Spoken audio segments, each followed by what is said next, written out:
En este video vamos a ver algunos temas de puntuación, vamos a ver algunos usos y ejemplos en textos académicos.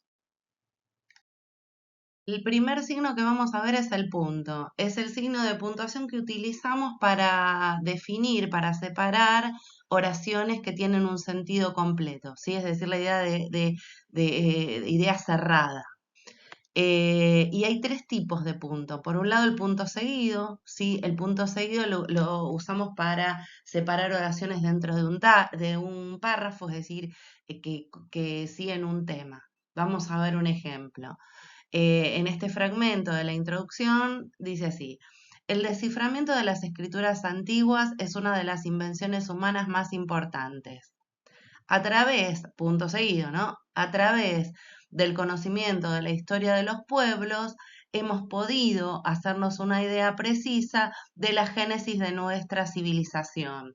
Entonces, en este primer párrafo, notemos que hay una sangría cuando empezamos.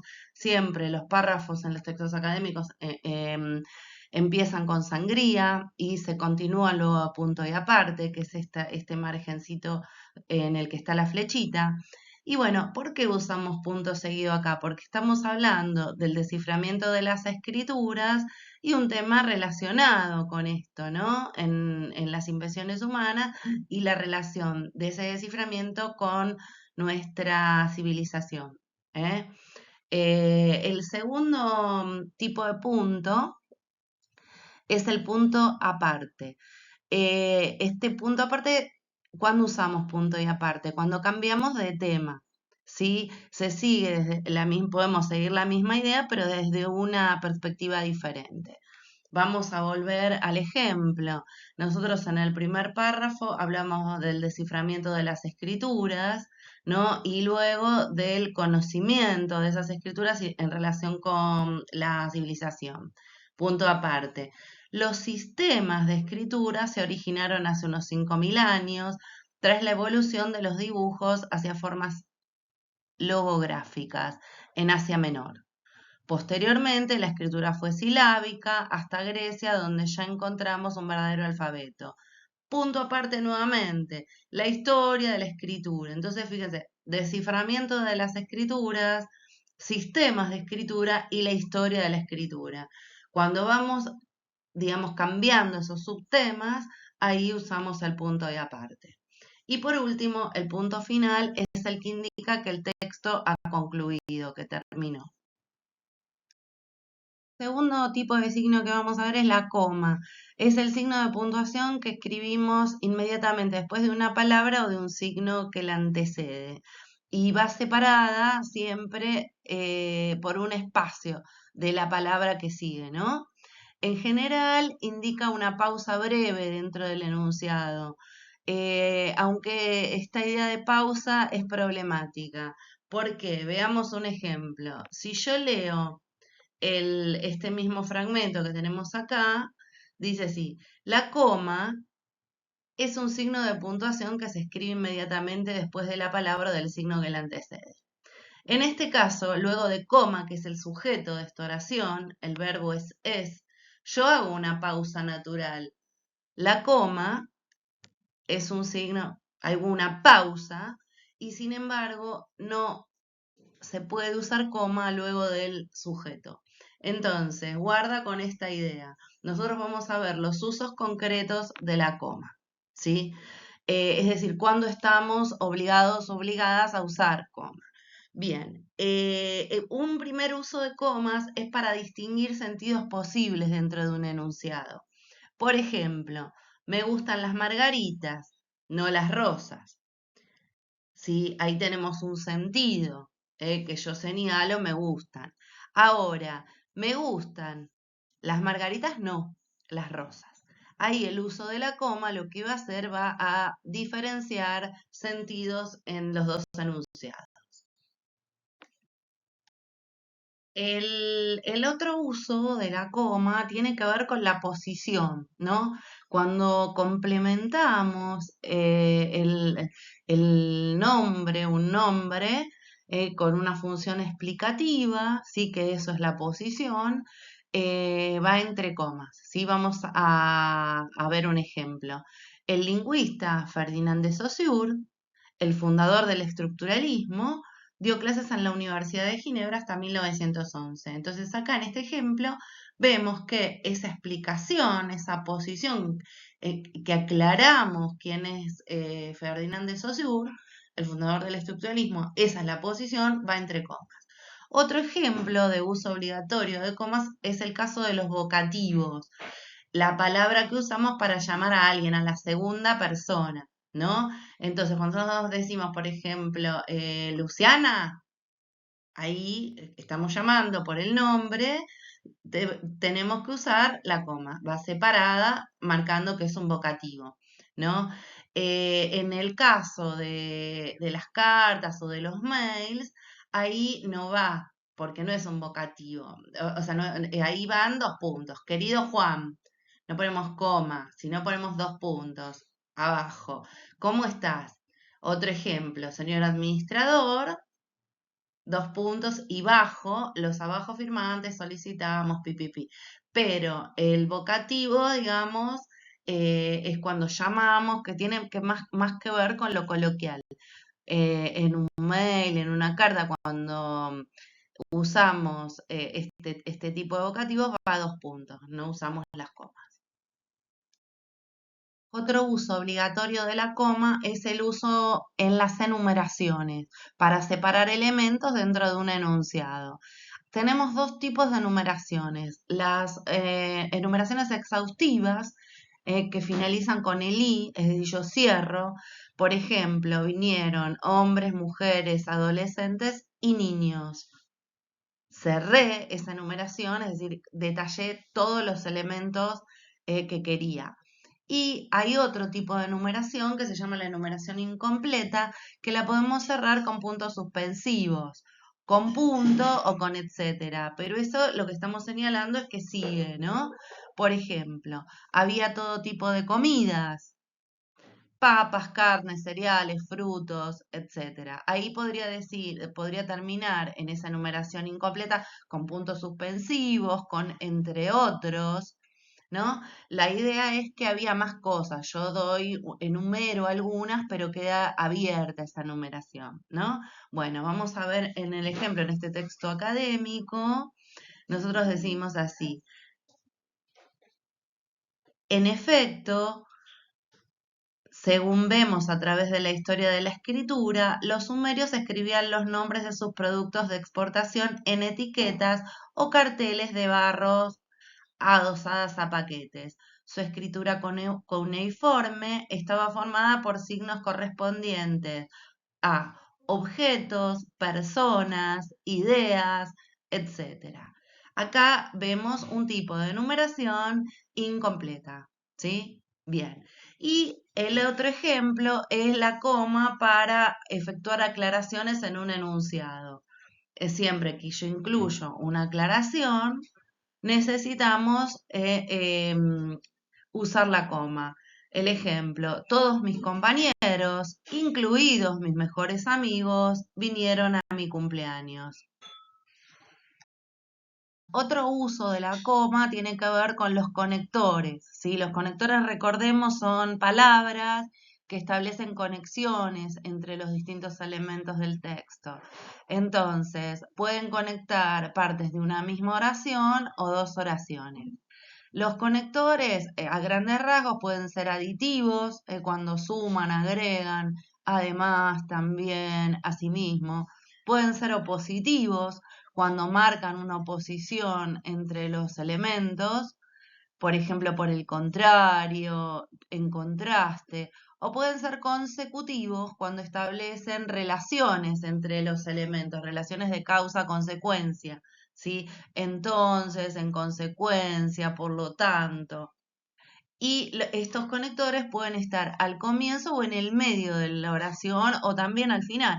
Y siempre van separados entre comas. Acá tenemos un ejemplo en el texto que dice así: pero el gran salto adelante aparece, sobre todo, cuando el hombre descubrió la escritura fonética, es decir, aquella que representa gráficamente el lenguaje oral. Acá tenemos un conector separado entre comas. Este es el conector de reformulación, que me sirve para volver a repetir la misma idea con otras palabras. Entonces, es decir, aparece en el medio. El segundo ejemplo es la oración que sigue. En efecto, según vemos a través de la historia de la escritura, los sumerios escribían los nombres de sus productos de exportación en etiquetas o carteles de barro adosadas a paquetes. Su escritura cuneiforme estaba formada por signos correspondientes a objetos, personas, ideas, etc. Acá comienza, en efecto, es un conector que da certeza. Entonces, en este caso está al inicio. Entonces viene después del punto seguido, comenzamos con mayúscula y separamos la coma. Bien. El uso obligatorio de la coma es para marcar la inversión del orden sintáctico. ¿Esto qué quiere decir? Cuando yo invierto el orden tradicional de la oración, estoy obligada a poner una coma. Vamos a ver un ejemplo. Nosotros en castellano tenemos un orden tradicional que tiene que ver con el nombre, el sujeto, luego el verbo, ¿sí? Luego los objetos y por último las circunstancias. Entonces, vamos a ver el primer ejemplo. Miguel hace trabajos manuales en su casa. Miguel es el nombre, es el sujeto, hace es el verbo, trabajos manuales es el objeto directo, en su casa la circunstancia del lugar, el dónde. Va al final, ahí es el orden tradicional de la oración.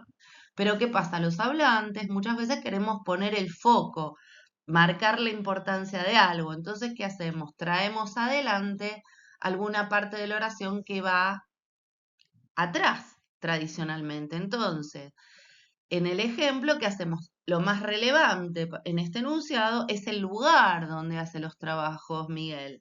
Entonces ponemos, en su casa, Miguel hace trabajos manuales. En su casa estamos obligadas a poner la coma porque para mostrar a nuestros lectores que justamente invertimos el orden tradicional de la oración.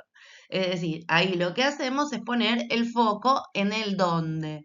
Esto es muy frecuente en los textos académicos cuando traemos adelante las circunstancias de modo, las circunstancias de tiempo o las circunstancias de lugar. Vamos a ver este ejemplo. No es nuestro propósito en este artículo la elaboración de una historia de la escritura. En este artículo tiene que ver con la circunstancia del lugar, el dónde. Entonces, acá en este artículo debería ir tradicionalmente al final y lo ponemos en el medio, lo adelanto. Entonces, ¿qué tengo que hacer? Justamente marcarlo entre comas. Fíjense, si nosotros pusiéramos, no es nuestro propósito la elaboración de una historia de la escritura en este artículo, ahí nos lleva coma. Pero si yo traigo en este artículo al medio o adelante, estoy obligada a poner coma. Por último, el otro uso de coma tiene que ver con marcar la omisión de un verbo. ¿Sí? Elipsis, acuérdense que es omisión. Entonces, cuando yo saco un verbo, estoy obligada a poner la coma. Vamos a poner un ejemplo. Martín llegó a casa temprano, Ana no. Ana no llegó a casa temprano. Es omisión del verbo, ¿cómo la marco? Con la coma. La coma representa la elipsis verbal. Queda la huella de esa elipsis verbal. Bueno, ahora vamos a ver los puntos de los usos del punto y coma. Punto y coma es equivalente al punto seguido, ¿sí? Y lo usamos, estamos obligados a usarlo en este caso, cuando separo elementos de la enumeración que tienen ya una coma en su interior, ¿sí? Si las enumeraciones tienen una coma en su interior, en el caso que tengan aclaraciones o que tengan aposiciones, estoy obligada a usar punto y coma. Vamos a ver el ejemplo. Vinieron Abril, la hermana de Santi, Julieta, su prima y el resto de los amigos del cole. En esta enumeración, ¿por qué necesito usar sí o sí punto y coma? Porque el primer elemento de la enumeración, que es Abril, tiene una aclaración, la hermana de Santi. El segundo elemento también tiene una aclaración, Julieta, su prima.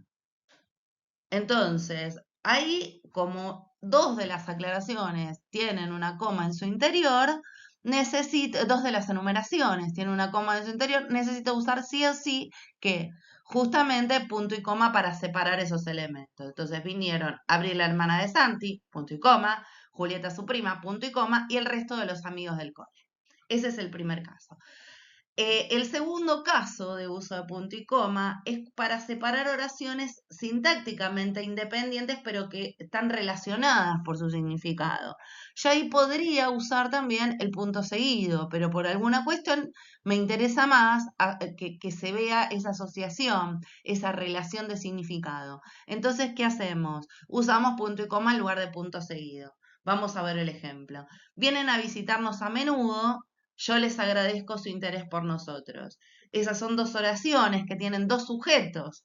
Ellos, sujeto tácito, vienen a visitarnos a menudo. Segunda oración, yo les agradezco, sujeto yo. Entonces las asocio por su significado y las organizo usando un punto y coma. ¿Sí? Este es el caso que tenemos también en el ejemplo del texto. Vamos a leer esta oración. Dice así: en efecto, según vemos a través de la historia de la escritura, los sumerios escribían los nombres de sus productos de exportación en etiquetas o carteles de barro adosadas a paquetes. Separo. Su escritura cuneiforme estaba formada por signos correspondientes a objetos, personas, ideas, etc. Acá hay dos oraciones sintácticamente completas que están organizadas a partir del punto y coma. ¿Cuáles son los sujetos? Los sumerios escribían, ¿sí? Y la segunda oración, la escritura de los sumerios. Su escritura cuneiforme estaba formada. Entonces, ahí se opta por usar el punto y coma, ¿sí? Podría haberse usado un punto seguido, pero se hace hincapié en la relación entre las dos oraciones. Y por otro lado, el último uso que vamos a ver tiene que ver en las listas, ¿sí? Cuando los elementos de una lista están en líneas independientes, estamos obligados a usar punto y coma. Vamos a ver este ejemplo. Según su alimentación, los animales se clasifican en carnívoros, si se alimentan de carne, punto y coma, bajo. Herbívoros, si se alimentan de plantas, pastos, hierbas y vegetales, punto y coma, abajo. Omnívoros y comen todo tipo de alimentos. En esta numeración, nosotros porque bajamos y hacemos una enumeración por línea. Ahora, si siguiésemos escribiendo en la misma línea, en vez de usar la rayita, ¿no? de numeración, también estábamos obligados a usar el punto y coma. ¿Por qué? Porque dentro de cada enumeración tenemos una coma. Carnívoros y se alimentan de carne. Entonces ahí en esa aclaración también necesitaríamos usar punto y coma. El signo de puntuación con el que vamos a trabajar es los paréntesis. ¿Para qué usamos los paréntesis? Bueno, los paréntesis los usamos para incluir aclaraciones o informaciones complementarias en un texto. Son equivalentes a las comas. Yo para aclarar puedo usar tanto paréntesis como las comas, ¿no? ¿Cómo los escribimos? Pegados a la primera y a la última palabra que introducen y separados de un espacio de las palabras que preceden o que siguen. Si el paréntesis es seguido por otro signo de puntuación, no tenemos que dejar un espacio. Es decir, si yo después del paréntesis pongo un punto, no tengo que dejar espacio. Vamos a ver el ejemplo. Greenpeace la organización no gubernamental, se ocupa de la ecología. En este caso, Greenpeace, nosotros acá hacemos una aclaración acerca del tipo de organización que es Greenpeace. Entonces lo ponemos entre paréntesis. En este mismo caso podría haber usado que las comas. Cuando yo pongo un ejemplo, también puedo usar paréntesis, que es el uso que vemos aquí. Es decir, cuando nosotros termina la explicación y vemos los ejemplos están incluidos entre paréntesis. Vamos a ver un ejemplo de texto académico. Dice así, la historia de la escritura evolucionó notablemente cuando se pasó de representar una idea mediante símbolos, escritura ideográfica, a hacerlo en forma de signos. Escritura ideográfica es una aclaración de cómo se llama la representación de la escritura mediante símbolos. A eso se llama escritura ideográfica. En este caso, en este texto académico, esa aclaración está entre paréntesis. La podríamos haber puesto también entre comas.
Vamos a ver cómo se combinan los signos de puntuación. En el caso del punto, podemos combinar el punto con comillas, paréntesis, rayas de cierre. Siempre el punto se escribe detrás. Acá el ejemplo que tenemos es la palabra bien, entre comillas, y el punto va después. ¿Sí? Siempre va después. En el segundo ejemplo tenemos el caso de los puntos suspensivos. ¿Cómo puedo combinar los puntos suspensivos? Lo puedo combinar con punto y coma o con dos puntos. Por ejemplo, no te enojes, puntos suspensivos, punto y coma. Él va a recapacitar. No puede escribirse punto luego de los puntos suspensivos. Es decir, cuando hay puntos suspensivos, cierra ahí. No va un punto para cierre. Cierra con puntos suspensivos. Es decir, queda abierto eso. Hay un suspenso cuando usamos los puntos suspensivos. No se combina con puntos. Puntos suspensivos va solo. ¿Cómo podemos combinar los puntos suspensivos? Con signos de exclamación y de interrogación. Acá el ejemplo tenemos mil gracias y cerramos punto suspensivo. O te contó puntos suspensivos y cerramos con el de admiración. Signo de admiración. Bien, por último, el caso de los paréntesis. Que los paréntesis se combinan con los signos de puntuación que pertenecen al texto en el que se inserta el fragmento. Y los signos del texto van después del paréntesis. Por ejemplo, veamos el ejemplo. Desde los 12 años, toda la vida adulta, los sujetos desarrollan el pensamiento abstracto. Acá, entonces, desde los 12 años, una aclaración. Toda la vida adulta, los sujetos desarrollan el pensamiento abstracto. Fíjense que acá, en la primera parte de la oración, ¿por qué usamos coma? Porque hay una inversión sintáctica. Estoy obligada a traer a poner la coma porque traigo la temporalidad. ¿Cuándo? ¿No? Desde los 12 años, toda la vida adulta. ¿Cuál es el sujeto de la oración? Los sujetos desarrollan el pensamiento abstracto. Los sujetos desarrollan el pensamiento abstracto desde los 12 años, toda la vida adulta. ¿Sí? Ese es el orden tradicional de la oración. Yo traigo adelante la circunstancia de tiempo. ¿Cuándo? Desde los 12 años, toda la vida adulta, coma, estoy obligada. Y hice una aclaración en ese temporal que traje, en esa circunstancia temporal de tiempo. Entonces ven que la coma va después del paréntesis. Bueno, damos por finalizada esta explicación de algunos signos de puntuación.